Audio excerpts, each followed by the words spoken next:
దేవుడు మనల్ని ఎరుగుతాడు అని చెప్పి గలతీ సంఘానికి అందుకే పౌలు అపోస్తలుడు రాస్తూ ఏమన్నాడు? మనం దేవుణ్ణి ఎరగడం కాదు, దేవుడే మనల్ని ఎరగాలి అని రాసి. బాగా గమనించాలి. అసలు ఈ రాత్రి కాల సమయంలో నేను 4 మాటలు చెప్తాను. మత్తయి సువార్త ఈరోజు 16వ తారీఖు కదండి. మత్తయి సువార్త 1వ అధ్యాయం నుంచి 6వ అధ్యాయం వరకు దేవుడు మన కోసం ఏం చేశాడు? ఇన్ని చేసిన ఆయన మనల్ని ఎరగను అంటున్నాడు. ఆ 4 మాటలు మీకు చెప్పే ప్రయత్నం చేస్తాను. ఒకసారి అందరూ 2 చేతుల ಬಗ್ಗೆ దేవునికి గట్టిగా ఒక స్తోత్రం చెప్తారు. హల్లెలూయా. దగ్గరగా చెప్పాలి. హల్లెలూయా, హల్లెలూయా, హల్లెలూయా, హల్లెలూయా. అంత ప్రేమ స్వరూపి నేను మిమ్మును ఎన్నడూ ఎరుగను అన్నాడు.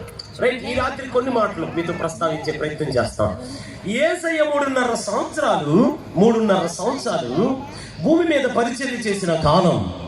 ఆ కాలంలో సుమారు 12 మంది అపోస్తలులను ఏర్పాటు చేసుకున్నాడు. 12 మంది అపోస్తలులను ఏర్పాటు చేసుకుని ఒక్కొక్కరి దగ్గరికి వెళ్ళి నన్ను వెంబడించండి అన్నారు. వాళ్ళు వాళ్ళ వృత్తిని వదిలిపెట్టి యేసయ్యని వెంబడించారు. ఫర్ ఎగ్జాంపుల్ మీకు చెప్పాలంటే సీమోను పేతురు ఆంధ్రే దగ్గరికి వెళ్ళారు. నాన్న మీరు నన్ను వెంబడించండి అన్నారు. వారు తమ దోణెలు వదిలిపెట్టి యేసయ్యని వెంబడించారు. ఆ తర్వాత బోయనర్గేసులు ఉర్మెడి వారు యోహాను యాకోబు దగ్గరికి వెళ్ళారు. మీరు నన్ను వెంబడించండి అన్నారు.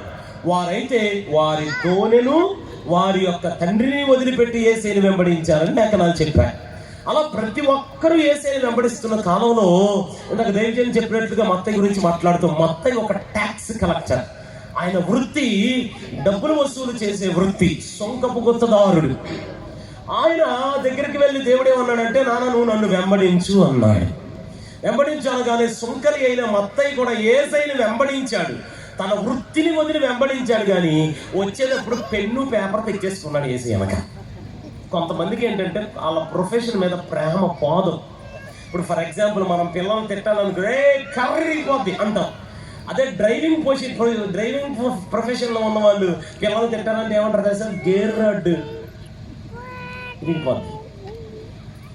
సాధారణంగా మనం పిల్లల్ని భయపెట్టాలంటే ఏదో ఒక కర్ర తీస్తాం. అదే నరసింహలు ఉన్నారనుకోండి, మీలో చాలా మంది ఉన్నారు, ఇంజక్షన్ తింటారు. అలా మత్తయి కూడా అది బాగా అలవాటు. లెక్కలు రాయటం, ఏదో ఒకటి నోట్ చేసుకోవటం, ఉన్న పరిస్థితులన్నీ రాయటం.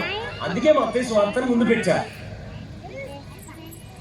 మొదటి 3 సువార్తల్లో అపోస్తలుడు రాసిన సువార్త ఇది మత్తయి సువార్త. ఈయన ప్రతి విధమైనటువంటి ప్రభు ఎక్కడికి వెళ్తే అక్కడికి వెళ్ళి యేసయ్య కోసం కరెక్ట్గా రాశాడు మత్తయి సువార్తలో, ఆయన వంశావళితో సహా. అసలు ఎన్ని లెక్కలు రాశాడో మత్తయి సువార్తలో, ఎన్ని లెక్కలు ఉంటాయో. సాధారణంగా ఇప్పుడు మీటింగ్ అయిపోయిన తర్వాత భోజనాలు ఉంటాయి.